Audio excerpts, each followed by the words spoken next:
excedente, un monto fijo más un porcentaje sobre el excedente, y para los bienes en el exterior tengo un porcentaje, ¿sí? Ahora bien, vamos a leer. Acá arriba dice, en la tabla de bienes en el país, dice, valor total de los bienes que exceda el mínimo no imponible. Bueno, bien, entonces esto significa que voy a tomarme el mínimo no imponible primero para los bienes en el país. Yo tengo una doble apertura ahora. Bienes en el país por un lado, bienes en el exterior por el otro. Entonces, primero descuento el mínimo no imponible, los 2 millones, después de haber analizado la casa habitación, por supuesto, los 2 millones de los bienes grabados en el país. Y aplico la tabla. La segunda tabla que tengo que aplicar dice acá, valor total de los bienes del país y del exterior. O sea que para aplicar el porcentaje, para aplicarle el porcentaje a los bienes en el exterior, yo no miro solamente base imponible del exterior, miro todo. Miro bienes del país y del exterior. ¿Sí? Entonces, raro esto, pero ¿esto qué implica? Implica que el contribuyente capaz que tiene bienes en el exterior por 15 millones, pero yo no miro acá, en el medio, entre 6,5 y 18, porque yo tengo que ver si tiene bienes en el exterior por 15 millones de pesos, pero la sumatoria de bienes en el país más exterior me dio 20 millones, entonces la alícuota es 2,25 a aplicar. 2,25 sobre los 15 millones que tiene. ¿Sí? Termina abonando una mayor alícuota por incorporar a la base los bienes en el país. ¿Y esto está bien? Y no sé si está bien o no está bien. Es lo que dice la tabla. Es lo que dice la tabla y es la manera en la cual funciona el aplicativo también, ¿no? Entonces, un ejemplo a continuación, ¿sí? Un ejemplo con todas estas aclaraciones. El mínimo no imponible primero se descuenta de los bienes grabados en el país. Acá yo lo desconté, 2 millones de los 5,5 millones en el país. Para determinar el impuesto sobre los bienes en el país, tomo la escala correspondiente, considerando solamente los bienes en el país. Esto está acá, 19.125 pesos me dio el impuesto sobre los bienes en el país. Para determinar el impuesto sobre los bienes grabados en el exterior, debo tomar el total de bienes, o sea, 9.550.000, sin descontar mínimo no imponible. Bien arriba el número, ¿sí? Bien arriba, y me fijo en qué tramo de escala cae, y en función a ese tramo aplico la alícuota sobre los bienes en el exterior, sobre 4 millones. Sobre 4 millones aplico la alícuota del 1,8, me da 72.000 pesos adicionales el impuesto por bienes en el exterior. En la siguiente filmina esto está con flechas, ¿sí? Acá bienes en el país. No me quedó nada de mínimo no imponible para aplicar a bienes en el exterior. Y en la siguiente filmina, el cruce, 9.550.000 el total de bienes, alícuota 1,8. Este 1,8 se lo aplico a los 4 millones en el exterior. ¿Sí? Obviamente que estos 4 millones están valuados según las normas de bienes personales. No se tienen en cuenta los bienes exentos y tampoco hay actualización para bienes personales. O sea, todo lo que hablamos del IPC, todo eso quedó para ganancias. Para bienes personales no hay ningún tipo de actualización, excepto la del valor fiscal para inmuebles, ¿sí? Que ahora enseguida aparece. Pero después para el resto no hay. Solamente para inmuebles, valor fiscal 2017, actualizado por 2,271, que ahora automáticamente te lo hace el aplicativo, ¿sí? Bien, acá no se tienen en cuenta, repito, los bienes exentos. Entonces, filmina 111, acá vemos el aplicativo para que, digamos, para razonar de la misma manera que el aplicativo, ¿sí? Para que vean que dio exactamente lo mismo. Y en la siguiente filmina creo que tenemos otro ejemplo, en la 112. Otro ejemplo donde el total de bienes es 19 millones y medio, entonces me voy a la alícuota del 2,25, ¿sí? Pero sobre 17.500.000 pesos. Acá el mínimo no imponible, fíjense, bienes en el país 0, bienes en el exterior, bueno, terminé de agotar el mínimo no imponible para bienes grabados en el exterior, ¿sí? Pero siempre miro acá arriba para determinar en qué tramo de escala caigo para aplicar la alícuota de bienes en el exterior. Filmina 113, otro ejemplo. Es más de lo mismo, ¿no? ¿Pero por qué? Porque este ejemplo acá arriba dice sin repatriar. Sin repatriar, este contribuyente que tiene 10 millones de pesos de bienes grabados en el país y 29 millones 845.000 pesos grabados en el exterior, le paga un impuesto de un autito usado, medio un año o dos de vigencia de viejo, el auto, modelo base, bueno, 700.000 pesos de impuesto, el 1,826% del total de bienes grabados, ¿no? Ahora bien, estos 29.845.000 equivalen a $500.000 valuados a 59.69. Ustedes pensaban que era un número así al azar. No, son $500.000 valuados al tipo de cambio oficial de bienes personales, 59,69. $500.000 que afuera puede ser un fondo común de inversión, acciones, títulos del exterior, obligaciones negociables del exterior, cualquier cosa grabada en el exterior, ¿sí? Bueno, en ese marco, lo que me propuso la reforma tributaria es traer una parte de lo que tengo afuera para no pagar el incremento de la alícuota, para pagar la tabla bienes en el país, por todo, y no la tabla castigo hasta un 2,25%, casi el doble, por tener bienes afuera. Entonces, lo que me propuso Alberto Fernández básicamente fue traer activos financieros, repatriar activos financieros. ¿Qué son activos financieros? Estos que vemos acá. La primera injusticia que se me podría generar está acá. Porque activos financieros son tenencia de moneda, inversiones en el exterior, participaciones, títulos, cuotas, todo tipo de entes, fideicomisos, derechos, instrumentos financieros, títulos, valores, créditos. O sea, todo esto es activo financiero. Lo que no hay acá son inmuebles. Entonces, si yo solamente en el exterior tengo inmuebles, no puedo repatriar. ¿Por qué? Porque la propuesta era la siguiente. Tráete, en la siguiente filmina está, tráete el 5% de los bienes situados en el exterior. ¿Sí? Y de ese 5%, tráete el 5%. ¿Sí? Pero vos tenés que repatriar activos financieros. Es decir, tenés que repatriar o la plata que tenías afuera en un portafolio, o de repente, si tenías acciones, las vendiste y el resultado de lo que vendiste traes el 5. Pero si solamente tenías un inmueble en el exterior, no podés venderlo, porque la ley no te permite. La ley no te dice repatriar inmuebles del exterior. No, la ley te dice activos financieros. Y te dice cuáles son los activos financieros. Si vos tenés un combo entre inmuebles y activos financieros, no tenés problema, porque calculás, en principio no tenés problema, hay que ver. Calculás el 5% de todo lo situado en el exterior, independientemente del tratamiento impositivo que le des, grabado o exento. Lo importante es que esté en el exterior. Entonces traes el 5% de lo que tenés en el exterior, ¿sí? Pero generado por activos financieros, ¿sí? Desde el 5%. Y de esa manera no pagás la alícuota diferencial, ¿sí? En la siguiente filmina, en la 116, yo me pregunto, ¿qué son bienes en el exterior? Entonces, leo, ¿no? Bienes inmuebles, no hay duda. Derechos reales constituidos sobre bienes afuera, bien. Aeronaves con matrícula extranjera y naves, gomones, barcos, qué sé yo. Automotores patentados en el exterior, bien.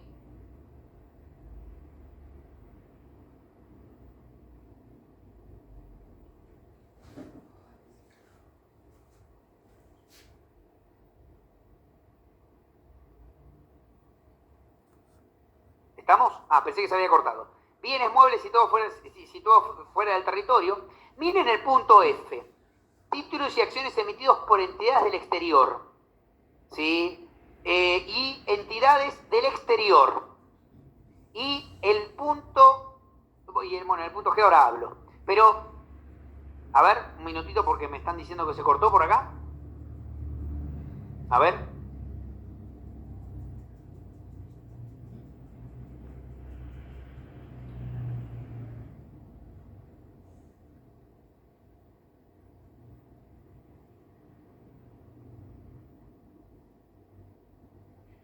Pues me parece que tuvimos un corte acá.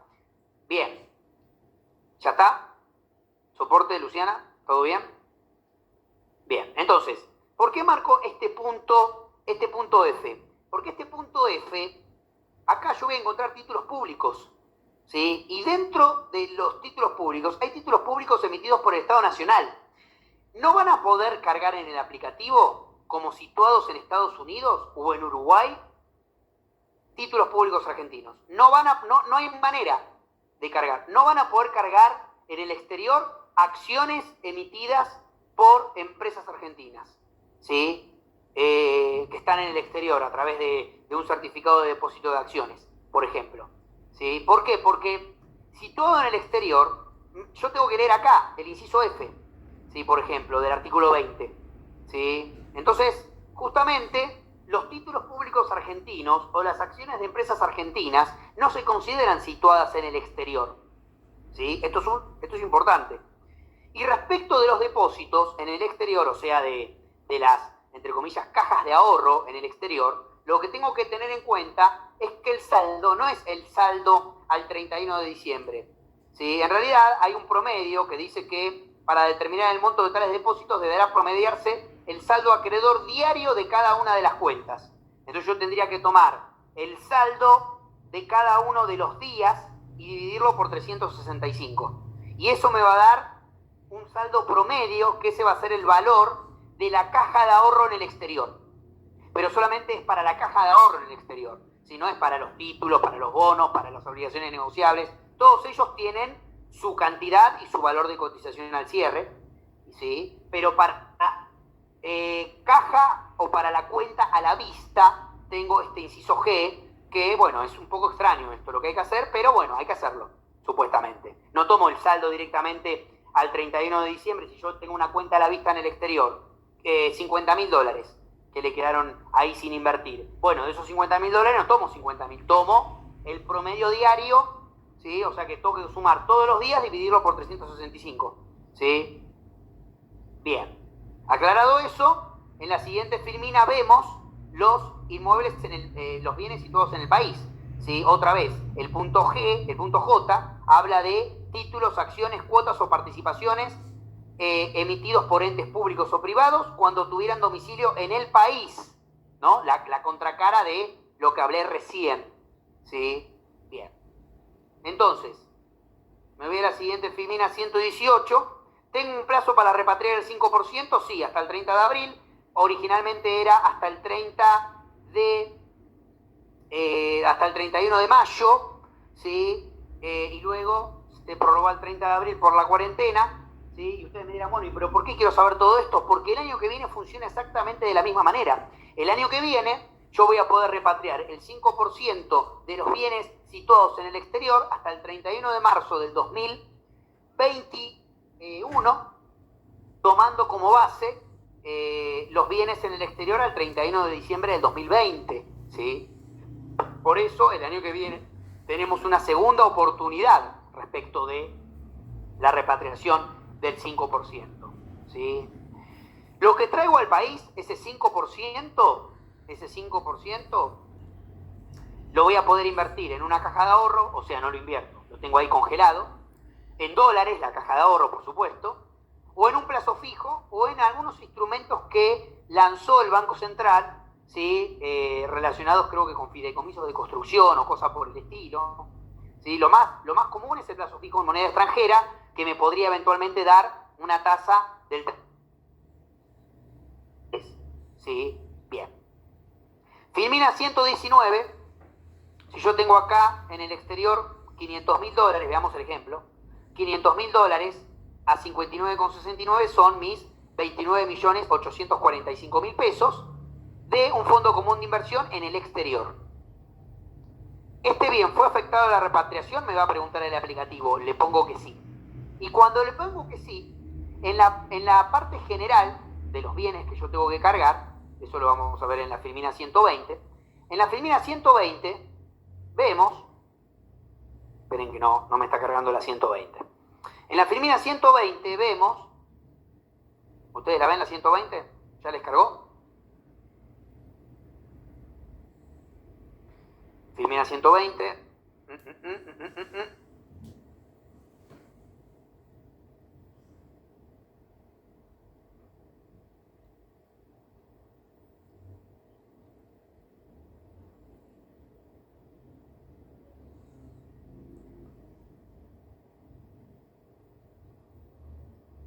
El inicio. Esperen que busco la 120.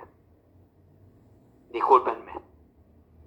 Ahí Ahí está, Filmina 120. ¿Sí? Ahí está.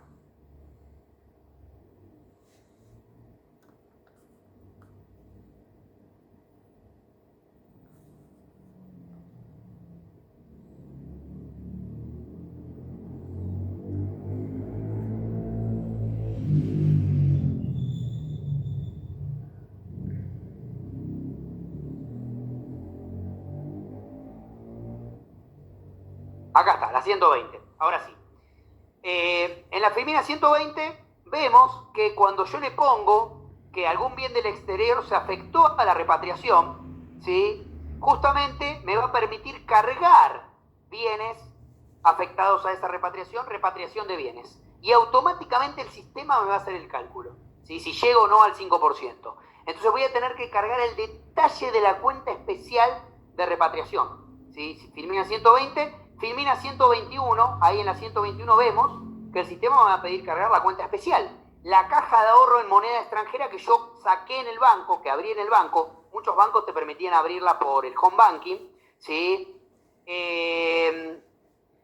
Entonces tengo el número de quit, la denominación del banco, la CBU de la cuenta y el monto en dólares de lo que traje. El 5% de $500.000 son $25.000. Yo tuve que haber traído $25.000 y automáticamente el aplicativo calcula primero el valor en pesos, tipo de cambio 59.69.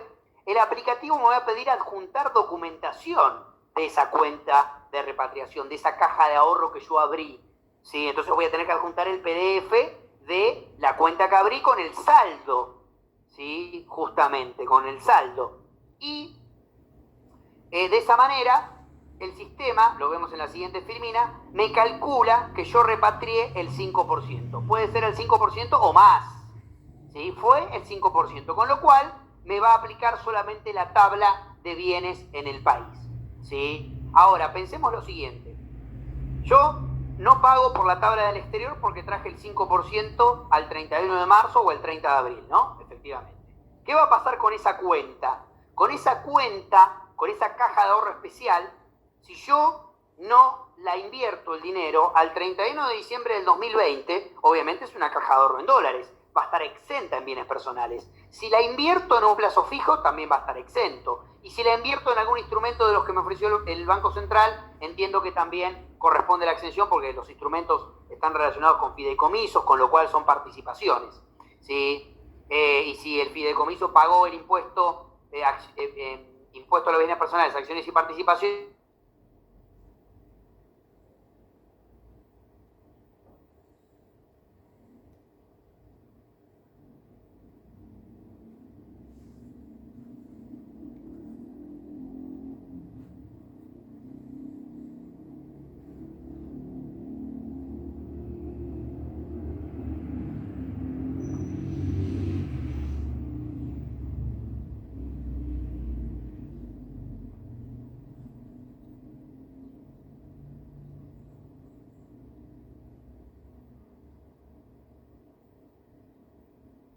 en la filmina 123 vemos entonces el resultado de lo que me determina el aplicativo con el monto de la repatriación, ¿sí? A ver, ahí está cargando, está un poquito inestable la conexión, acá puntualmente ahora se largó a llover bastante fuerte, ¿sí? Entiendo que será por eso que está un poco inestable.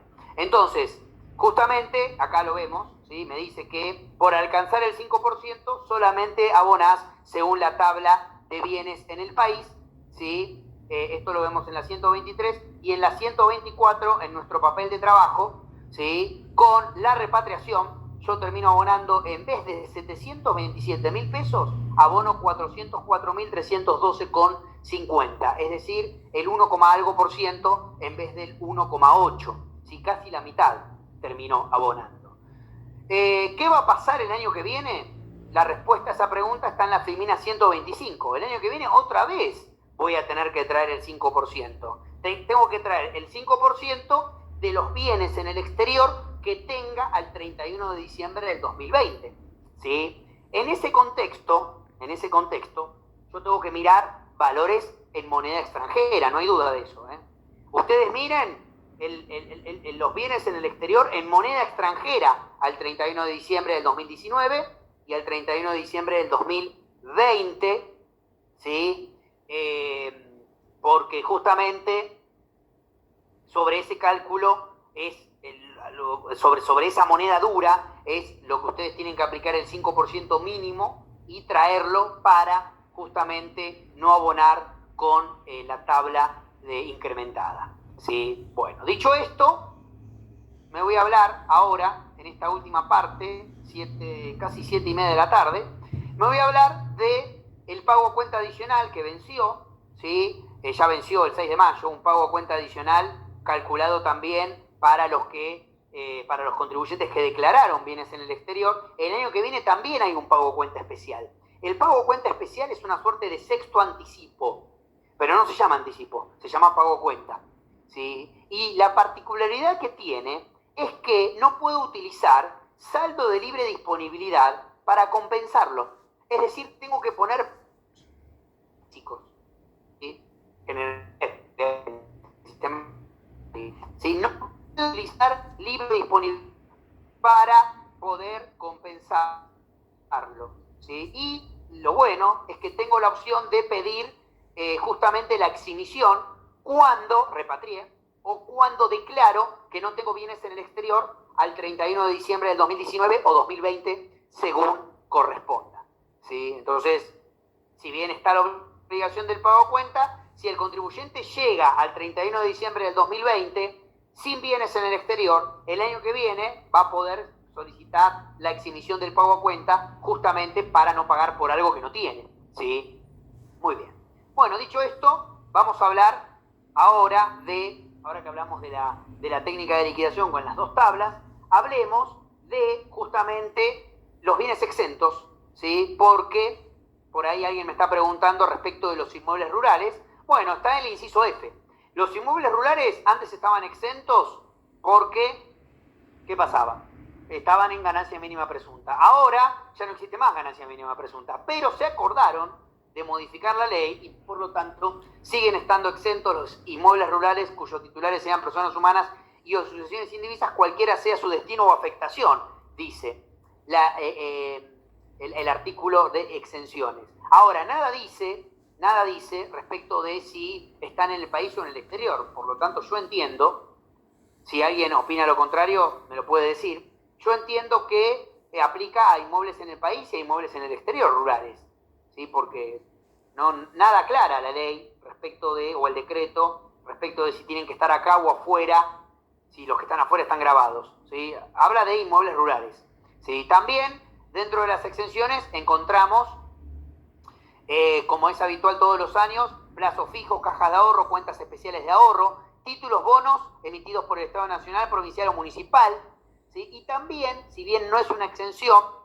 lo informamos como exento por ley en el aplicativo las participaciones sociales, ¿sí? Y en fideicomisos que ya pagaron el impuesto de los bienes personales, acciones y participaciones, ¿sí? Hay un que tiene las... ¿Qué pasa con el SAS? Todavía no les dejo pendiente la respuesta y ahora en un rato se los comento qué pasa con la gravabilidad de las acciones de una sociedad por acciones simplificada, ¿sí? Bien. Voy a contestar algunas preguntas para hablar después de la evaluación de los inmuebles y de los automotores, ¿no? Dos de los rubros más importantes que tenemos en bienes personales.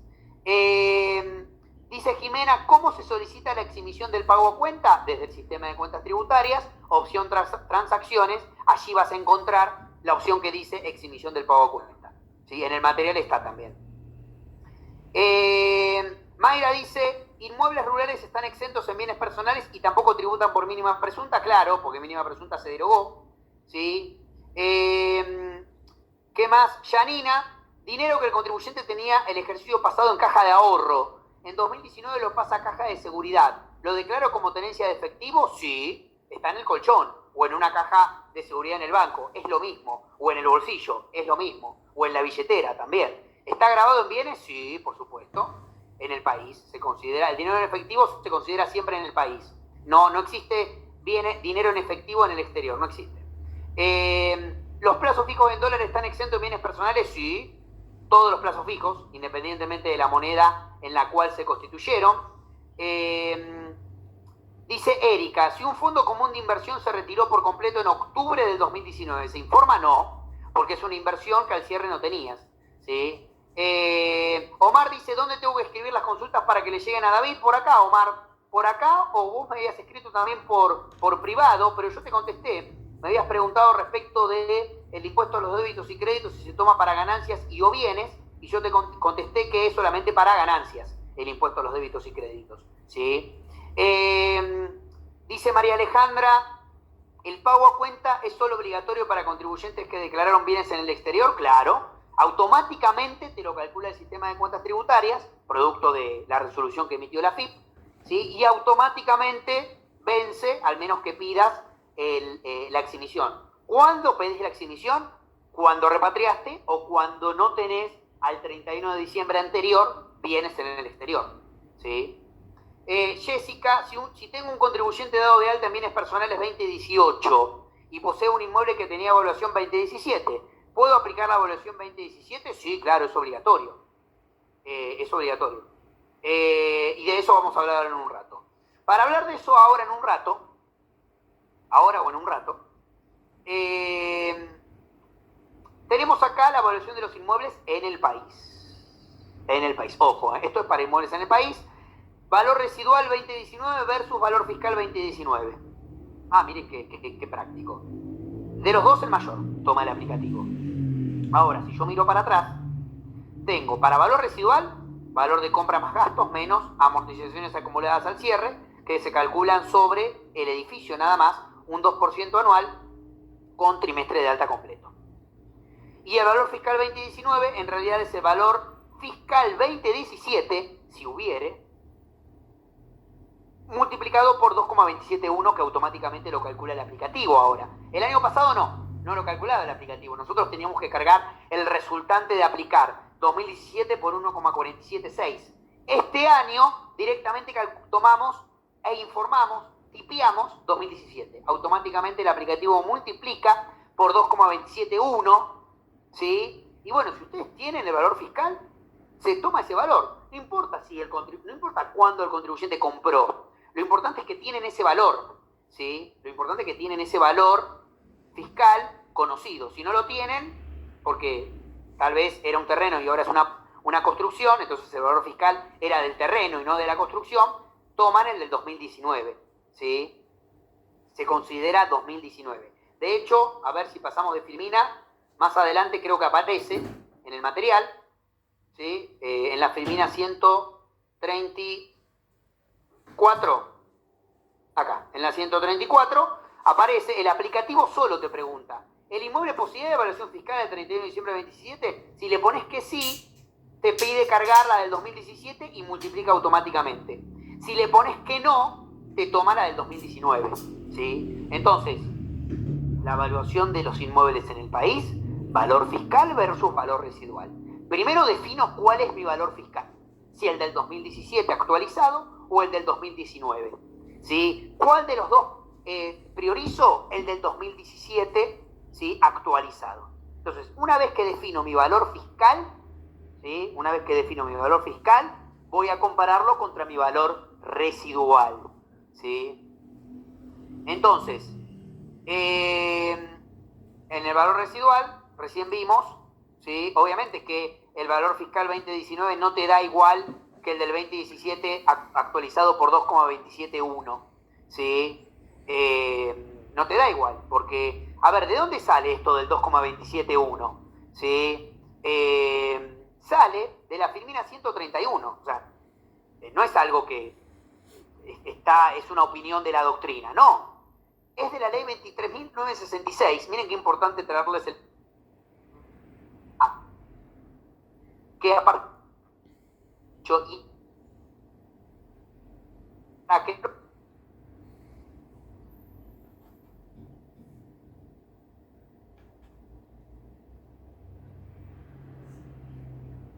que se actualizará por IPC.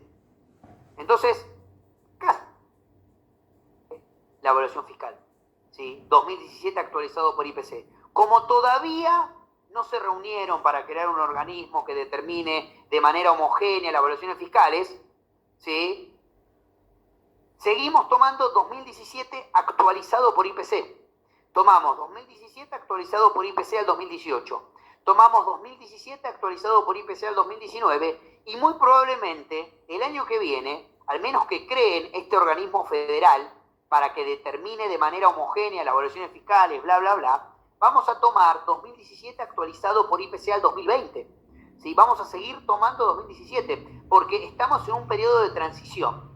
En un periodo de transición en el cual nos congelamos al 2017, la evaluación fiscal. No importa si ARBA o Renta Ciudad o cualquier rentas de cualquier jurisdicción me tome la evaluación del 2019. Claro que las rentas provinciales siguen actualizando los valores de los inmobiliarios y tienen valores para el 2018, para el 2019, para el 2020. Pero lo que me marca la ley del impuesto a los bienes personales en este periodo de transición es distinto, es otra cosa. ¿Sí? ¿Les parece alocado? Bueno, sí, no, es alocado. Pero ¿qué no es alocado en la liquidación de impuestos en nuestro país? ¿Sí? Entonces tomamos la evaluación del 2017, al menos que no la tengamos. Si no la tenemos, puedo tomar la del 2019. Vuelvo a la Filmina 134. A ver, tengo algunas preguntas. La de Mitzi Torres, que dice: si compro una propiedad en el 2018 a 2.300.000 y no tengo la evaluación del 2017, tengo la evaluación de ARBA de 9 millones del 2019, ¿tomo valor de compra actualizado por IPC? No, el valor de compra nunca se actualiza por IPC en bienes personales. Lo que se actualiza por IPC es la evaluación fiscal. En tu caso, Mitzi, vos lo que tenés es una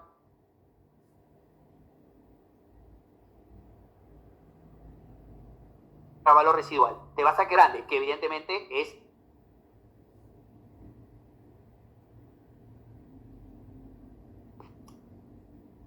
más tengo en carpeta.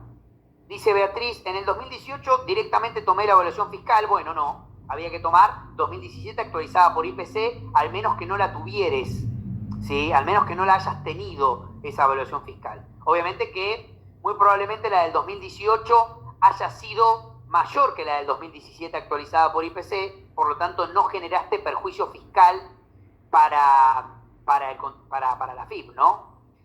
Claudia pregunta, 2017 era terreno, hoy está la casa terminada, ¿qué evaluación fiscal tomo? Bueno, ves, en ese caso, Claudia, y creo que lo había aclarado antes, vos ahí tenés dos si ven la partida inmobiliaria la misma, la evaluación fiscal ahí te cambió radicalmente porque el estado del inmueble es distinto. Yo ahí sí tomaría 2019, porque no podés comparar 2017 evaluación fiscal terreno contra 2019 evaluación fiscal inmueble, ¿sí? Porque hay una construcción en el medio. Entonces hay otra evaluación fiscal actualizada que no existía en el 2017. En el 2017 no existía una evaluación fiscal por una propiedad que se terminó de construir ahora. ¿Sí? Bien. María Belén dice, si la evaluación del 2017 era de una partida anterior, ejemplo 2015, y se actualizó esa partida por 1,476. No, porque vos ahí no partiste del 2017, partiste del 2015. Así que ahora te conviene tomar 2019. ¿Sí? Justamente. Bien. ¿Qué más?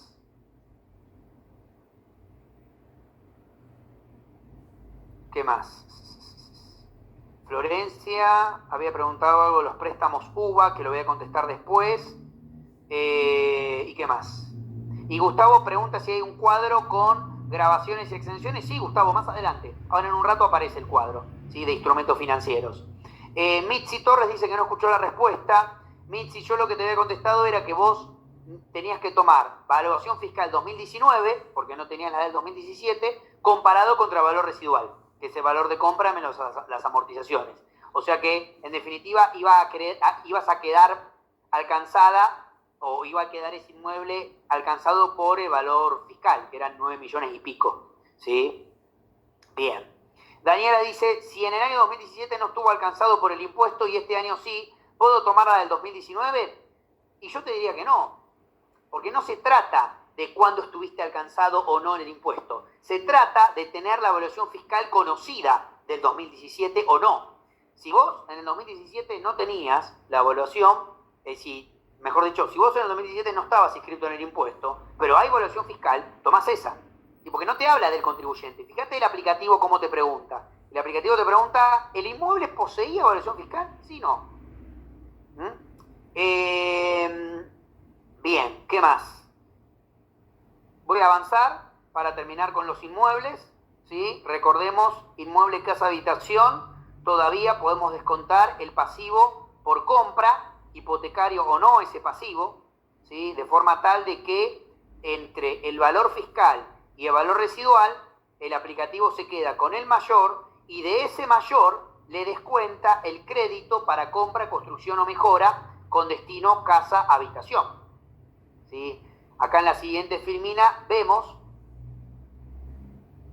filmina 136, vemos justamente el cálculo de la amortización y en la 137 vemos un ejemplo, ¿sí? Donde yo tomo fecha de alta, mayo del 2017, esto igual quédense tranquilos y tranquilas, lo hace el aplicativo, pero si ustedes lo quieren calcular en un papel de trabajo, ¿sí? Sepan que la amortización no es anual, sino que es por trimestre de alta completo. Entonces, si yo compré en mayo, compré en el segundo trimestre. Por lo tanto, del periodo 2017 se amortizaron 3 trimestres y no todo el año, que serían 4. ¿Sí? El porcentaje del terreno, 20% en este caso, valor de compra 2,5 millones, y bueno, hago el cálculo de la amortización acumulada al 31 de diciembre del 2019, que me da 110.000 pesos. Por lo tanto, 2,5 millones menos 110.000 me da valor residual. ¿Sí? ¿Ustedes ven la fórmula acá en pantalla de la amortización acumulada? La fórmula que dice 2,5 millones por el 80% por el 2% dividido 4 por 11 sería la fórmula, porque yo no la veo. A mí en el material no me la trae, no sé por qué. Una cuestión de imagen, no me trae la fórmula. Pero en el material está la fórmula que apliqué. Y acá en la siguiente filmina vemos entonces, en un ejemplo, en la filmina 138, justamente valor residual 2.390.000. Valor fiscal, en mi ejemplo, 227.100 pesos. Por lo tanto, el aplicativo toma el mayor, 2.390.000. De los 2.390.000 le puedo restar el pasivo por compra con destino casa, habitación. Esto es importante. ¿Por qué? Porque primero el aplicativo compara valor fiscal versus valor residual, se queda con el mayor y después resta el pasivo. Entonces, si el valor fiscal es de 20 millones, ¿sí? Se va a quedar con el mayor, 20 millones, supongamos, ¿no? Contra el valor residual 10 millones, se queda con el mayor y a ese mayor le resta el pasivo. Si yo estoy en 20 millones y le resto un pasivo, de forma tal que mi casa habitación me da por debajo de los 18 millones, termino por no pagar impuesto por mi casa habitación, en definitiva. Entonces, en ese contexto, el pasivo por compra incluso puede ser mayor a la base gravada del inmueble. Si yo tengo acá 2.390.000 y el pasivo al 31 de diciembre, el capital adeudado al 31 de diciembre es de 3 millones de pesos, ¿y por qué debo más? Y debo más, primero porque es un crédito UVA que se actualizó. Entonces, debo 3 millones. ¿Puedo poner 3 millones? Sí, pero me va a quedar una base de 0 para el inmueble casa-habitación. ¿Sí? Me han hecho esa consulta varias veces, justamente porque los créditos UVA, como se actualiza el valor del capital, yo al 31 de diciembre debo más capital de lo que pedí prestado. Una estafa, ¿no? Una estafa propia del sistema bancario. Mayra pregunta, si adquirió un inmueble en el 2018, ¿tomo la evaluación del 2018 o no? Yo tomaría la del 2017, siempre y cuando sea conocida, siempre y cuando el inmueble sea el mismo. ¿Sí? Si vos le incorporaste mejoras al inmueble y tenés una revaluación del valor fiscal, ahí no.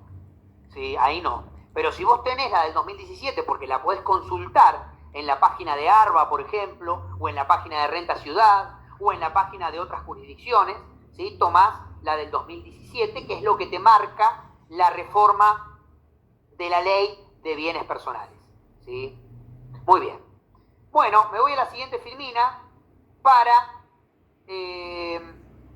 a la siguiente no, me voy a ir directamente a la filmina 141 para contarles que todo esto que hablamos es solamente para inmuebles en el país. Para inmuebles en el exterior tenemos evaluación a valor de plaza al 31 de diciembre de cada año, ¿sí? A ver, ustedes me dirán, bueno, pero en el exterior no hay inflación. En Estados Unidos no existe la inflación, 1% anual, con lo cual, si un contribuyente compró un inmueble en el 2005 por $100.000, hoy seguramente el valor de mercado sea $100.000. Y yo te voy a decir, sí, mira, te creo, tenés razón, pero la FIP, puntualmente la ley de bienes personales, lo que te pide es una constancia emitida en el extranjero por un martillero del exterior, legalizada por Autoridad Consular Argentina. Entonces, ojo con este punto, porque cuando se blanquearon bienes en el 2016, no te pedían la legalización por Autoridad Consular Argentina. Te pedían 2 cotizaciones del exterior, pero ninguna legalizada. Bueno, la ley de bienes personales todos los años te pide la cotización legalizada por Autoridad Consular Argentina. ¿Sí? Valor de plaza, $100.000 por 59,69, el tipo de cambio que estamos usando para bienes. Obviamente que yo lo voy a tener que poner en pesos en el aplicativo, ¿sí? Por eso un buen papel de trabajo, un Excel prolijito, donde tengo valor en dólares, tipo de cambio, valor en pesos, grabado, ¿sí? Muy bien, dicho esto, la aclaración de la cesión de la nuda propiedad con reserva de usufructo.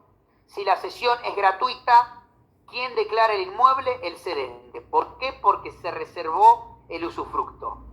Y para el cesionario, para quien recibe la nuda propiedad, va a estar grabado, va a estar no grabado en el impuesto a los bienes personales.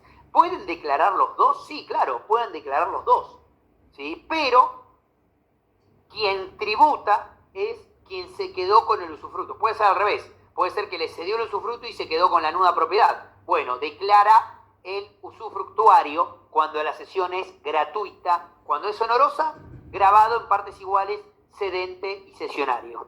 Sí, pero cuando es gratuita, declara quien se quedó con el usufructo. ¿Sí? Esto es regla general para los inmuebles.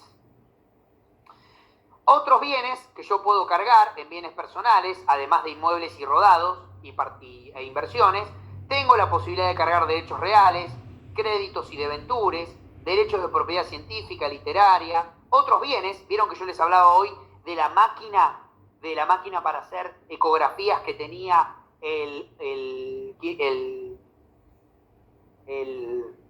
se me fue el nombre del profesional. Bueno, de la máquina, la máquina afectada a renta de cuarta, ustedes la pueden cargar también acá en otros bienes, en bienes personales. Bienes, dice, otros bienes muebles y semovientes. Allí el ginecólogo, gracias, ahí está, no me salía. Bueno, la máquina del ginecólogo o del tornero, supongamos que ustedes al tornero lo informan como cuarta categoría, como un oficio, ¿sí? Bueno, ¿y el torno que vale 500.000 pesos dónde está? Bueno, puede ir acá, si tributa bienes personales, además del impuesto a las ganancias, ¿no? Claramente. Objetos personales y del hogar, hablamos del 5% de los bienes grabados del país, más inmuebles en el exterior, ¿sí? El 5% de la suma de ambos. Antes de hablar de los automotores, una pregunta frecuente que me hacen tiene que ver con esto de que hablábamos recién en la filmina anterior, otros bienes, y ahí encontramos, por ejemplo, obras de arte o joyas o ese tipo de bienes que también son susceptibles de tener un valor, ¿sí? Bueno, ese tipo de bienes, lo que dice, hay una ABC de la FIP que te aclara en cuanto a la evaluación. En principio tomabas valor de costo, ¿sí? ¿Por qué valor de costo? Porque es el valor de compra. Al igual que los automotores, lo que pasa es que los automotores tenés un proceso de amortización, o los inmuebles. En el caso de este tipo de objetos, vos tomás valor de compra si es conocido. Si no es conocido, te tenés que ir a un valor de mercado y ahí agarrate. capitalina, porque un valor de mercado siempre va a ser muy superior a un valor de compra histórico, ¿sí? Bien, dice María Belén, una persona física tiene su casa en el interior y un departamento en Rosario, que es para su hijo, que es para que su hijo estudie. ¿Cómo se considera? Porque no es la casa habitación, pero tampoco la usa para otros fines. No, bueno, lamentablemente, si no es la casa habitación, el aplicativo te permite cargar hasta 2 casas habitaciones, ¿sí? Pero en realidad te lo permite cargar justamente porque, a ver, vos podés vivir de lunes a viernes en una ciudad y sábado y domingo en otra. Ahí tendrías 2 casas habitaciones, lo cual sería válido, ¿sí? Ahora, otra opción sería que vos tenés una casa habitación que tiene 2 números de partida, o incluso 3 números de partida. Entonces ahí vos tendrías que informar todos los números de partida de tu casa habitación, que es una sola, pero tiene varias partidas inmobiliarias, todo exento, ¿sí? Hay 2 casas habitación máximo te permite declarar el aplicativo. La tercera ya le tendrías que poner exento por ley, ¿sí? Y bueno, no tributarías. Pero en este caso, digamos, legalmente no hay un usufructo. O sea que vos tendrías que, la persona que tiene las propiedades debería informarlas como tal y el departamento estaría grabado, ¿no? Estaría grabado. Dice María, ¿un auto antiguo puede ir en otros bienes? Depende, porque vos lo podés cargar como rodado. Si tiene patente, si está patentado, no veo, digamos, no tendrías la dificultad de cargarlo como automotores y utilizar justamente la opción de carga manual, ¿no? La opción de carga manual. Ahora vamos a hablar de los automotores, ¿sí? ¿Dónde tengo la filmina? Estoy en la 145, me voy a la 100.